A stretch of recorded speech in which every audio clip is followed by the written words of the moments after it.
Pakistan super league PSL এ দল পেলেন বাংলাদেশের ৩ cricketer. Wicket keeper batsman Liton দাসকে দলে টেনেছে করাচি কিংস। পেসার নাহিদ রানা খেলবেন পেশোয়ার জালমির পক্ষে, লেগ স্পিনার রিশাদ হোসেন লড়বেন লাহোর কালান্দাসের হয়ে। লাহোর ফোর্টে রয়েছে পিএসএল এর প্লেয়ার্স ড্রাফট। অফ ফর্মের অজুহাতে আগামী চ্যাম্পিয়ন্স ট্রফির দলে জায়গা হয়নি উইকেট কিপার ব্যাটসম্যান লিটন দাসের।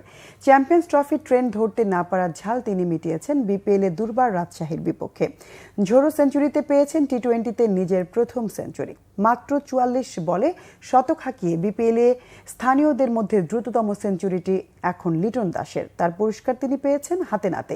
পিএসএল এ সিলভার ক্যাটাগরিতে করাচি কিংস এবার পিএসএল ড্রাফটের নাম দিয়েছেন ৩৯ টাইগার ক্রিকেটার। তাদের মধ্যে প্ল্যাটিনাম ক্যাটাগরিতে থাকা সাকিব ও মুস্তাফিজকে নিয়ে আগ্রহ দেখায়নি কোনো দল, তবে গোল্ড ক্যাটাগরি থেকে দল পেয়েছেন নাহিদ রানা। বাংলাদেশি স্পিড স্টারকে দলে ভিড়িয়েছেন পেশোয়ার জালমি। গত বছর পাকিস্তানের বিপক্ষে টেস্ট সিরিজে দারুণ বোলিং করে সবার নজর কাড়েন নাহিদ রানা। এবারে বিপিএল এ রংপুর রাইডার্সের হয়েও আগুন ঝরাচ্ছেন এই তরুণ পেসার।